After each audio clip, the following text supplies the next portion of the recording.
அன்பானவர்களே, அன்பு வணக்கங்கள். நமது மனதிற்கும் நமது மூளைக்கும் ஒரு நெருங்கிய உறவு இருக்கிறது. நாம் மனதை பார்க்க முடியாது இல்லையா? அது ஒரு அரூபமான பொருள், கண்ணால் காண முடியாத ஒரு சக்தி. விஞ்ஞானம் எவ்வளோ வளர்ந்துச்சு, மருத்துவம் எவ்வளோ வளர்ந்து போச்சு, அட்வான்ஸா போயின்னு இருக்கிறாங்க. ஏன் அவங்க மனிதனுடைய மனதை இங்கதான் அது இருக்குது, இப்படிதான் அது செயல்படுது கண்டுபிடிக்க முடிஞ்சதா? முடியாது. ஏன்னா சில செயல்களை இறைநிலையானது தனக்குள் வைத்திருக்கிறது. இதெல்லாம் கண்டுபிடிச்சிட்டா இறை சக்தி என்ற ஒன்று இல்லைன்னு சொல்லிடுவோம். இப்ப அந்த மனம் என்பது நம்ம உடம்புல எங்க இருக்குதுன்னே நமக்கு தெரியாது. எங்க இருக்குதுன்னு தெரியாத, கண்ணால பார்க்க முடியாத ஒரு அரூபமான ஒரு அங்கமானது தான் நம்மள என்ன பண்ணிட்டு இருக்குது, இயக்கி கொண்டிருக்கிறது. நம் வாழ்க்கையை அதுதான் டிசைட் பண்ணுது. நீங்க டிசைட் பண்ணல, உங்க மனம்தான் உங்களுடைய வாழ்க்கையை பிரேம் பண்ணுது, டிசைட் பண்ணுது. அப்போ அந்த மனத்தை அது எப்படி செயல்படுகிறது, அதனுடைய செயல்பாடுகள் என்ன, இதையெல்லாம் விஞ்ஞானிகள் மருத்துவர்கள் எப்படி கண்டுபிடிக்கிறாங்கன்னா, மனம் செயல்படும் போது மூளையினுடைய செயல்பாடு மாறுபடுகிறது. மனம்தான் மூளையை இயக்குது. அப்போ அந்த மூளையினுடைய செயல்பாடுகளை நாம் கணக்கிட்டால் நம்முடைய மனத்தினுடைய செயல்பாடு இப்படிதான் இருக்குது என்பதை மருத்துவர்கள் கூறுகிறார்கள். நேரடியா மனசை அவங்களால பிடிக்க முடியல. அதனால மூளையினுடைய செயல்பாடுகளை 4ஆக பிரிக்கிறார்கள். அதேதான் சித்தர்கள் மனதை 4ஆக பிரிக்கிறார்கள். இந்த மனம், மேல் மனம், நடுமனம், ஆழ்மனம், அதற்கப்பால பிரபஞ்ச மனம் என்று 4ஆக சித்தர்கள் பிரிக்கிறார்கள். அதேதான் அந்த மனம், அந்த மேல் மனத்தினுடைய செயல்பாடு எப்படி இருக்கிறதோ அந்த செயல்பாட்டிற்கு ஏற்றாற் போல அவருடைய மூளையினுடைய செயல்பாடுகள் இருக்கிறது. அப்ப மூளையே அது எப்படி செயல்படுகிறது என்பதை கண்டுபிடித்தால் மனம் இப்படிதான் செயல்பட்டு இருக்க வேண்டும், அதனுடைய விளைவு தான், அதனுடைய தாக்கம் தான், அதனுடைய ரிசல்ட் தான் மூளையினுடைய செயல்பாடு என்று மருத்துவர்கள் கணக்கிடுகிறார்கள்.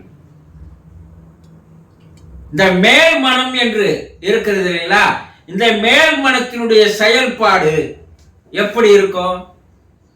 அது மிக வேகமாக இருக்கிறது, தறிக்கட்டு ஓடுகிறது, கட்டுப்பாடு இல்லாத ஒரு நிலையில் இருக்கிறது.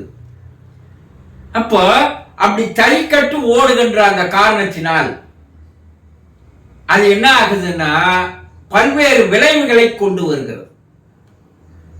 இந்த மேல் மனத்திற்கு சரியாக அந்த மேல் மனம் எவ்வளவுக்கு எவ்வளவு வேகமாக ஓடுகிறதோ, எவ்வளவுக்கு எவ்வளவு குழம்பி போகிறதோ, எவ்வளவுக்கு எவ்வளவு கலங்கம் அடைகிறதோ, அப்போ மூளையினுடைய செயல்பாடு அதே வேகத்திற்கு இருக்கிறது.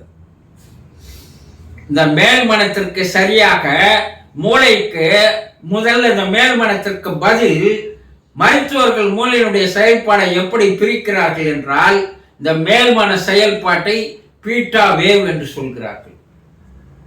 வேவ்னா ஒரு செகண்டுக்கு அது ஓடுகின்ற வேகம். ஒரே ஒரு செகண்டுக்கு அந்த மூளையினுடைய அந்த பீட்டாவுடைய வேவ்ஸ், அந்த அலைவரிசை, மின்காந்த சக்தி ஓடுகின்ற வேகம் எவ்வளவு இருக்குதுன்னா 13 இருந்து 40 வரைக்கும் இருக்குதுன்றாங்க. மேல் மனம் செயல்பாடு பீட்டாவேவுக்கு வச்சு கணக்கிட்டு மேல்மனம் இப்படிதான் இருக்குது. இப்படி ஓடிக்கொண்டிருந்தால் மனசிதைவு வரும், மனக்குழப்பம் வரும், மனக்கவலை வரும், மனசுல பல பிரச்சனைகள் ஏற்படும். இன்னைக்கு நமக்கு இருக்கிற பிரச்சனைகள் எல்லாம் என்னன்னா, நம்முடைய மனம் எப்படி ஓடி இருக்குதுன்னா இந்த பீட்டாவேவுல தான் ஓடுகிறது. மேல் மனம் மட்டும்தான் செயல்படுது, அது கீழே இருக்கிறது எதுவும் செயல்படல.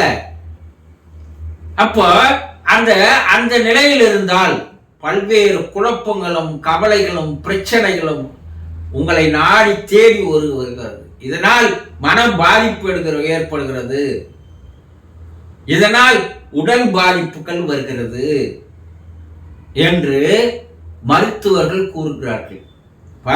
மேல் மனசிலேயே இருக்காத, மேல் மனசுல இருந்தா உன்னுடைய எண்ணங்கள் 1000 கணக்குல ஓடுது, தறிக்கட்டு ஓடுது, நிலையில்லாத ஓடுது. அப்ப என்ன ஆகுதுன்னா, ஒரு வண்டியானது மிக வேகமாக ஓடினா என்ன ஆகும்? அது தறிக்கட்டு ஓடுது.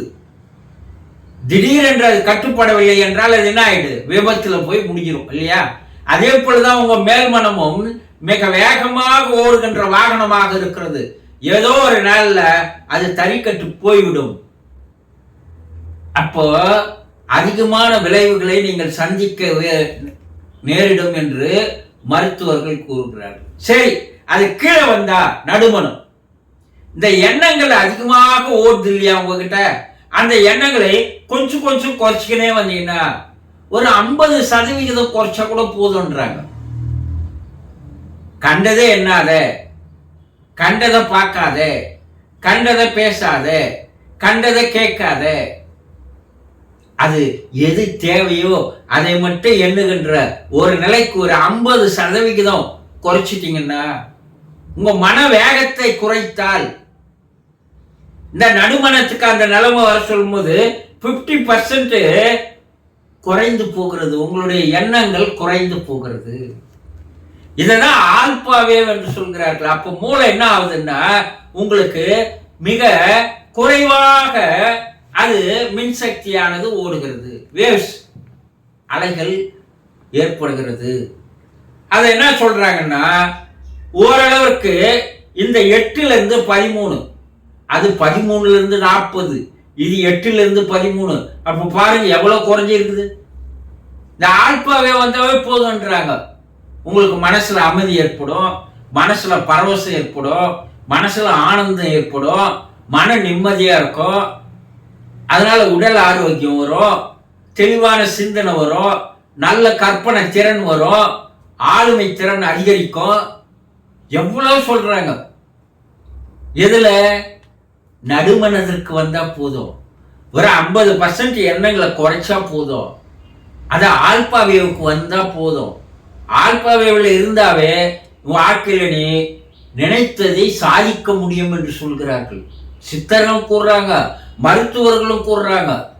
ஏன்னா அப்போ அந்த மூளையானது வேகமாக செயல்படாமல், அந்த மின்னோட்டம் வீணாக செலவாகாமல் 50% சேமிக்கப்படுகிறது. அப்ப நல்ல சிந்தனை ஏற்படுகிறது. அப்போ உங்க உடல் ஆரோக்கியமா இருக்கணும், நோய் நொடி இல்லாத இருக்கணும். ஆனா மருத்துவர்கள் கூறுவது ஆல்பா வேவுக்கு எடுத்துட்டு வாங்க, உங்க மனசை நடுமனசுக்கு வாங்க, எண்ணங்களை குறைங்க, நிறைய சாதிப்பீங்க நீங்க, எப்படி என்று சொல்கிறார்கள். சரி, ஆழ்மனத்திற்கு இது 13 to 40 இருந்தது இல்லையா அலைவரிசை. இப்போ நடுமனசுக்கு சொல்லும் போது 8 to 13 ஆகுது இல்லையா? அப்போ நீங்க ஆழ்மனத்திற்கு போக சொல்லும் போது 4 to 7. இன்னும் உங்களுடைய எண்ணங்கள் குறைந்து கொண்டே வருகிறது.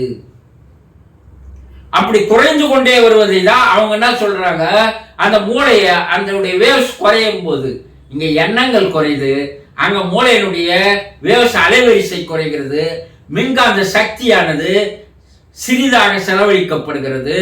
அப்போ அதை என்ன சொல்கிறார்கள் என்றால் தீட்டா வேவ் என்று சொல்கிறார்கள்.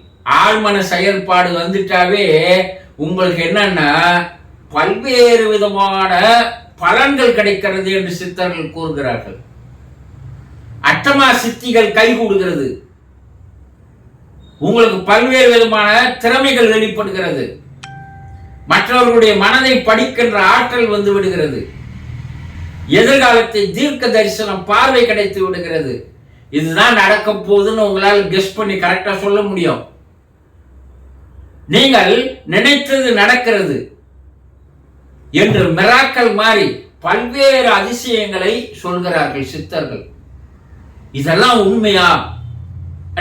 மருத்துவம் 100% உண்மை. சித்தர்கள் கூறியிருக்கின்ற அந்த பெனிஃபிட்ஸ் எல்லாம் இதில் வருகிறது. எப்போ நீங்க தீட்டாவை வந்துட்டீங்கன்னாவே உங்களுக்கு வருகிறது என்று சொல்கிறார்கள். சித்தர்கள் என்ன சொல்றாங்க? இன்னும் கீழ் நோக்கி வா, நீ பிரபஞ்ச மனத்திற்கு வா. அப்ப எண்ணங்கள் உங்களுக்கு 1 2 தான் வரும். 1 2 தான் உதிக்கும். அது நல்ல எண்ணங்களாக இருக்கும். அது பயனுள்ள எண்ணங்களாக, பலன் தரக்கூடிய எண்ணங்களாக இருக்கும். ஒரு நிமிஷத்துக்கு, ஒரு வினாடிக்கு உங்களுக்கு 1 2 எண்ணம் வந்தாவே உங்களுடைய மின்காந்த சக்தியானது 98% சேமிக்கப்படுகிறது. மூளைக்கு வேண்டிய போதிய சக்தியானது, எனர்ஜியானது முழுமையாக பேட்டரி எவ்வளவு இருக்குது? 90% அதுல பேட்டரி இருக்குது, சக்தி இருக்கிறது. அப்ப இந்த மனம் என்ன நினைக்கிறதோ அதை மூளை செயல்பட ஆரம்பிக்கிறது. அந்த காரியங்கள் வெற்றி பெறுகிறது. ஒரு உயர்ந்த நிலைக்கு நீங்கள் வந்து விடுவீர்கள். அததான் நான் சொல்றேன், சித்தர்கள் இறை நிலைக்கு நீங்க வந்துட்டீங்க. இறை சக்தி உங்களுக்கு கிடைச்சிடுச்சு. இறைவனாகவே நீங்க மாறிட்டீங்க. அதுல எந்த விதமான சந்தேகமும் இல்லை என்று சொல்கிறார்கள் சித்தர்கள். அதை என்ன சொல்றாங்க? டெல்டா வேவ் என்று சொல்கிறார்கள். மனசனுடைய செயல்பாடுகளை வைத்து அது மூளைய, மனசு என்ன செயல்படுகிறதோ அதனுடைய வெளிப்பாடு மூளையினுடைய செயல்பாடாக இருக்கிறது. மூளையினுடைய செயல்பாட்டை வைத்துதான் ஒரு மனிதனுடைய மனத்தினுடைய செயல்பாட்டை மருத்துவர்கள் கண்டுபிடிக்கிறார்கள் ஒழிய சித்தர்கள் இதுக்கெல்லாம் போல மனசனுடைய செயல்பாடுகளையே கரெக்டா கண்டுபிடிச்சு அதை வெளிப்படுத்தி சென்று இருக்கிறார்கள். மூளையை அவங்க எடுக்கல. ஏன்னா அந்த கணக்குல எடுக்கணும், ப்ரூவ் பண்ணணும்னா மூளையினுடைய செயல்பாடுகளை மருத்துவர்கள் எடுக்கிறார்கள். ஆக நம்முடைய மனதிற்கும் நம்முடைய மூளைக்கும் ஒரு நெருங்கிய தொடர்பு இருக்கிறது, உறவு இருக்கிறது, இணைப்பு இருக்கிறது அப்படின்னு உங்களுக்கு தெரிஞ்சு போச்சு இல்லையா? அப்போ நீங்க தினந்தோறும் உங்களுடைய அதிகமாக ஓடுகின்ற அந்த எண்ண ஓட்டங்களை குறைச்சு கொள்வீங்கல்ல. கொஞ்சம் கொஞ்சமா குறைச்சின்னு வரலாறுல. கொஞ்சம் கொஞ்சமா நீங்க குறைச்சின்னு வந்தீங்கன்னா நீங்க ஃபர்ஸ்ட்ல ஆல்பா வேவுக்கு வாங்க, நடுமனசுக்கு வாங்க, அப்புறம் கொஞ்சம் கொஞ்சமா ஆழ் மனசுக்கு வாங்க. நீங்கள் வாழ்க்கையில் நினைத்ததை எல்லாம் சாதிக்க முடியும் என்பது 100% உண்மை. சந்தோஷம்.